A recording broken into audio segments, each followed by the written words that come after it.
This changes everything. In just 50 hours, we will be at the NHL trade deadline, and the Penguins are one of few teams that are guaranteed to be sellers leading up to the deadline. New faces in new places is a guarantee. Will it be players that we don't necessarily want to trade but could net huge returns? Or will it be players that are on bargain team-friendly contracts that a ton of teams could be in the market for as they push for the postseason? That's what we're going to talk about today on Penguins Digest. And without further ado, I will provide the latest Pittsburgh Penguins news regarding the trade deadline. But first, go ahead and hit that subscribe button for me. Most of you have subscribed to the channel, and we've gotten a ton of support on this channel, but I want more. So hit that subscribe button, and let's keep this channel booming as we provide daily Pittsburgh Penguins updates and analysis. It's been fun, you guys, but you hitting that subscribe button is what keeps this channel going. So go ahead and hit that button,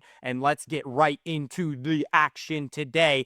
Pending UFAs are almost certainly going to be the first to go, and Kyle Dubas has a ton of moves up his sleeve, a ton of possibilities of what he can do to shake up this roster. Come Friday, we're going to have a completely different team, and I am confidently able to say that. So let's look at the breakdown of players that are currently on this team that could be moved. And the first player that I want to point your attention to is Anthony Beauvillier, a name that has been in the mix for quite some time. A ton of teams will be interested in him at a $1.25 million cap hit. He is a very team-friendly contract, and he was a free agent signing just this past year. So this is a guy that Kyle Dubas signed that has been productive for the Penguins, and now he could flip for draft capital or for prospects, whatever he wants. And then on the other side, on defense, I want to point your attention to Matt Grzelcyk. This is a guy that has a $2.75 million cap hit. Teams are in the market for defense, and Matt Grzelcyk could be a perfect fit.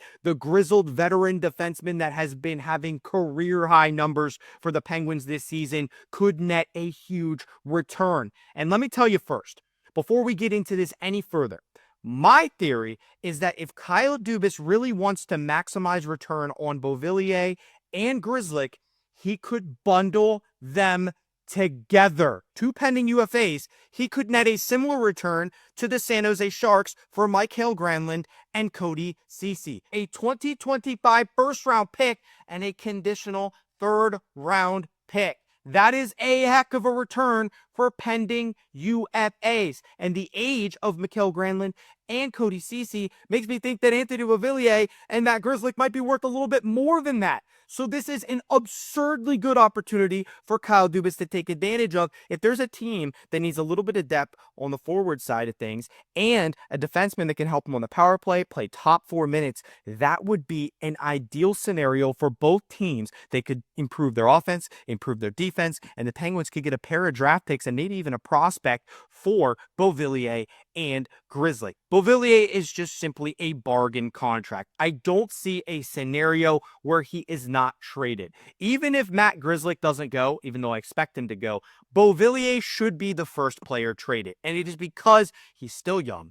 He's 27 years old. He is an exceptional skater. He can play top 6 minutes. He can play alongside very talented players. He's shown to be very capable alongside the talented Sidney Crosby. He's also shown the ability to play on the third line and still be effective. So I do think there's a lot of teams that will be in the market for a winger of Beauvillier's caliber, and there is no reason why Kyle Dubas should not try to trade Anthony Beauvillier. Capitalizing on these type of players is what Kyle Dubas has already shown the ability to do. He did it with Drew O'Connor and Marcus Pettersson, trading them to the Canucks back on January 31st, getting Vincent Desharnais, Danton Heinen, a prospect, and a first-round pick. Kyle Dubas wants to wheel and deal. He wants to bring in these type of picks and prospects. And this is a perfect opportunity to do so. If he could trade Beauvillier and Grzelcyk, we're talking about increasing our already deep prospect pool and ridiculous draft capital. Kyle Dubas is completely turning this team around as far as bringing in young talent, bringing in draft picks to draft even more young talent and help this rebuild along. This is a perfect opportunity that Dubas needs to capitalize on. And again, he's shown the ability to do so already. And with that being the focus of this year's deadline, there's also the possibility that we trade Alex Nedeljkovic. Nedeljkovic is on a very team-friendly contract. He's a solid backup goaltender. He's had his moments in Pittsburgh, but it's been very rough for Nedeljkovic lately. And with Jarry being recalled, it opens up a goalie spot for the Penguins if they trade Nedeljkovic, because that means they could still have a young goalie on the roster. Might not be Blomqvist, it could be Larson, it could be Murashov, but we can't give them an opportunity if we're rotating Tristan Jarry and Alex Nedeljkovic. I'm not saying that we're going to get a huge return for Alex Nedeljkovic. I'm thinking more along the lines of this Ville Husso trade, where you get future considerations. But what it does is free up a spot for a younger goalie. And that's what we really need to focus on right now is the future, because you saw what happened with Joel Blomqvist. And honestly, I think it was good for him because it humbled him, and now he's sent back down to the AHL, and now he's going to be able to play against a little bit lower level competition, maybe get his confidence back, and he could still be a serviceable NHL goalie someday. So I'm looking for Kyle Dubas to at least consider trading Nedeljkovic if Tristan Jarry is truly going to get another crack at it at the NHL level, because you don't need two veteran goalies that are, let's just say it, mediocre at best. Let's move on to our next topic today, and that is players with term. And those will be the next players to be traded by Kyle Dubas and this Penguins front office, because these are players that other teams are going to value even more than rentals. And we're talking players like Rickard Rakell. And not that we want to trade Rickard Rakell. He's been very, very good, even last night for the Pittsburgh Penguins, playing alongside Sidney Crosby. What makes Rakell so intriguing is the fact that he has multiple years of team control left on his contract, on top of the part that he is playing at his best right now. He is peaking in his NHL career, dominating for the Penguins, being an absolute force offensively, scoring a ton of goals, showing what he was truly capable of his entire career, and just didn't get unlocked until he came to Pittsburgh. Anaheim was wasting Rickard Rakell, and when Pittsburgh got their hands on him, he's just gotten better and better and better, and now he is in the prime of his career. He can really be a first-line player for a lot of good teams out there, and an affordable cap hit for years to come. That means a hefty return on this investment by the Pittsburgh Penguins. I know Dubas wasn't even the GM when Rakell was acquired, but holy moly, can we get a heck of a haul for this guy? ESPN posted a breakdown of all the different tiers of players that could be moved at the deadline, and this was the tier that they came up with: elite players with term tier. And Rickard Rakell, of course, is an elite player with term, and he is listed under this tier. Any player on this list would generate a huge return, and the Penguins having the luxury of moving Rickard Rakell at the peak of his value would be huge.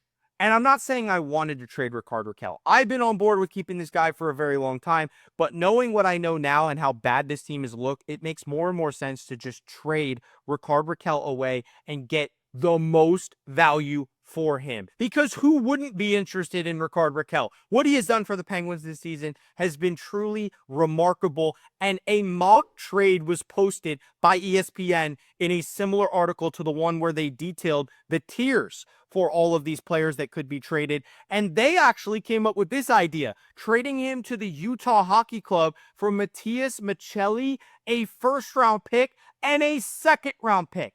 Are you going to tell me that you can decline that trade, Kyle Dubas? If they offer you Maccelli, who's a young player, a ton of potential, a first and a second, you are definitely saying yes to that trade. There is no way that you are turning down the Utah Hockey Club if they think Rickard Rakell is the answer for them at scoring winger that could push them to the next echelon and get them into the postseason in their first season in Utah.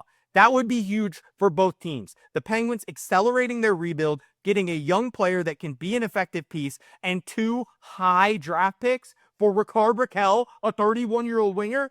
Absolutely. As good as Rakell has been, you have to take that trade. And ESPN is on the money. If there's a team that could offer this type of package for Rickard Rakell, Kyle Dubas will almost certainly not be able to turn it down. And there are so many teams desperate for scoring wingers right now. Big top line minute type players that can play on the power play, that can play on the first unit. I really do believe Rickard Rakell could be traded. And not that the Penguins want to trade him. We keep saying this. They're back and forth on trading Rakell because, yes, they can maximize value, but he's been so good. Why would you make Sid upset trading away his best winger right now? So, honestly, I understand why they wouldn't, but at the same time, If you get an offer like this, Kyle Dubas, you have to make that trade. And I am on board if he gets this type of offer, because Sidney Crosby, Evgeni Malkin, Kris Letang are going to remain on the roster, but the Penguins have to plan for their future. And if they can get Machelli and a couple of high draft picks, they're going to take that deal. 11 picks in 2025. That would make it 12 picks in 2025, including a third first rounder and then another second rounder for next year in a loaded draft class. Oh my gosh. I mean, 9 picks already in 26 and 27. You get a 10th pick in 2026. This deal would just ramp up the capital the Penguins have already built up. Machelli is a great young player that has a ton of potential, and he has struggled this season for Utah. So I would love to see a guy like that, not necessarily him, but any player in that similar situation for their team being part of a trade, because they can immediately impact the Penguins as well as getting those draft picks for the future. So whether it's Machelli or a player like Machelli and then a couple of draft picks, I think that'll be enough to get the deal done. So I think Kyle Dubas really has to consider that. And if Matias Machelli, a first and a second, is offered to you, you take that deal. Let's talk about Erik Karlsson, because he is still in play, and we've talked about him 100 different times. But right now, it's becoming more and more time sensitive because the deadline is almost here. And if Karlsson isn't traded before the deadline, then the Penguins are going to try to trade him during summer. And the reason I think you should look at trading him right now is because you look at the trade that the Florida Panthers and the Chicago Blackhawks made. The Panthers got Seth Jones at a discounted salary and a 4th-round pick for Spencer Knight, a top goaltending prospect, and a conditional 1st-round pick. A 1st-round pick and a prospect. Now, I understand Spencer Knight, not what he used to be. He was originally a really highly regarded goaltending prospect, and he's gotten a lot of work at the NHL level, hasn't really met expectations, so he's still a little ways off. But he was a highly touted prospect at one point. So you're talking a mid-tier prospect, a mid to high-tier prospect, and a 1st-round pick for a mid-round pick and a defenseman if you retain some salary. Kyle Dubas should do that all day. And the Panthers were one of the teams that I was looking at a potential trade destination for Karlsson. Now that they have Seth Jones, obviously they're not going to want Erik Karlsson, but we could trade him for a similar return, maybe even more. So I was looking at this, and that was the list: was Aaron Ekblad, Seth Jones, Erik Karlsson, Chris Kreider, Brad Marchand, Elias Pettersson, and Mikko Rantanen. That is a heck of a tier of players that could be traded at the deadline. And that's the type of return we're looking at. I mean, guys, we cannot say no to that. The reason why I think the Penguins can afford to do this right now is because if you look at their cap table, they have 0 buried, only 1 buyout still in the books for next year, and they have 2 retained salaries for this year, but that will not be on the books next year. So they have a slot available to retain salary this year, and then next year, when these players are off the books, they can afford to retain some of that money on Karlsson in order to generate the biggest net return. And that's why I do believe that Kyle Dubas should make this trade, because you wouldn't have to retain that much salary, maybe $2.5, $3 million, and then you can get that type of return, a Seth Jones type of return for Erik Karlsson. Teams are desperate right now. They need defense help. And though Erik Karlsson might not be a stay-at-home defenseman, he can really be an impact player for some teams. Another important note is Karlsson's cap hit will actually be going down over the next couple seasons. So if the Penguins do retain some of that salary, he's not going to be on the books for all that much over the next couple seasons for the team that he is traded to. So I do think that other teams should strongly consider trading for Erik Karlsson if they do want kind of a boost on the back end. Even though he's not going to produce defensively, he can produce offensively, and he can be a little bit of a jolt that some teams desperately need at this point in the season. Again, change of scenery for Erik Karlsson could be the perfect storm for both teams. Pittsburgh just wants rid of him. Kyle Dubas said he would trade him without hesitation if the right offer came up, and I do think that could happen, especially after what we see happening with Seth Jones from the Blackhawks to the Panthers. And that's the main reason why I do believe Erik Karlsson could be shipped away for a decent return with minimal salary retention. On to the final topic today. Who could Kyle Dubas add? We're talking about subtractions this entire video, but what about additions? What about the Kyle Dubas type of players that are out there that he could go and get right now? We talked about JJ Peterka yesterday in that video, but today we're going to show you a whole list of players that were listed on the ESPN article that I referenced earlier about different tiers of players that could be traded. This is the 25 and under tier. So we're looking at Bo Byram and Dylan Cousins, who we already talked about months ago, Noah Dobson, Mason Lohrei. You got Matthias Michelli, who we just talked about a little bit ago, Mason McCavish, who we made a video about, Josh Norris, Trevor Zegras. These are the type of guys that Kyle Dubas would love to acquire, and he has been able to do this for limited draft stock in the past. Look back to November 25th when he traded for Philip Tomasino, who has been a huge impact player for this Penguins team. A fourth-round pick was all it costed to bring in Tomasino. I'm expecting maybe a little bit more of draft capital to get a good player off of the list that I just showed you, but Kyle Dubas has shown the willingness to go after these type of players if he thinks they are good fits for this team. So I'm not saying that this trade deadline only has to be subtractions for this Pittsburgh Penguins team. Kyle Dubas could go out and get even more young players that could continue to build up this roster. I mean, look at the players that we already have acquired that are younger players that we're expecting to be on this team for years to come. Cody Glass is a perfect example. Philip Tomasino is another great one. If he continues to add talent like that, that is NHL ready right now, continuing to develop before our very eyes, this team's rebuild is going to be a heck of a lot shorter. So Dubas has to balance trading guys away and adding pieces that he thinks can impact the team now and continue to speed up this rebuild as we really just want to get back to contention one last time before the end of the Crosby era. Sid obviously has plenty of juice left in the tank. He has shown an innate ability to play at a high level, even at his age, and I think he has multiple seasons left. So if he plays a few more years for Pittsburgh, by the time he is hanging them up, we could be back to playoff contention. And I am not just saying that because I'm a Penguins fan. I'm saying that because we have a very bright future. The prospects that we already have, the draft picks that we're going to use in the coming years, and the trades that Kyle Dubas can make right now. Even just flipping some of these rentals, flipping some of these players that have a couple years of team control, flipping a guy like Rickard Rakell could go a long way, trading Erik Karlsson could go a long way.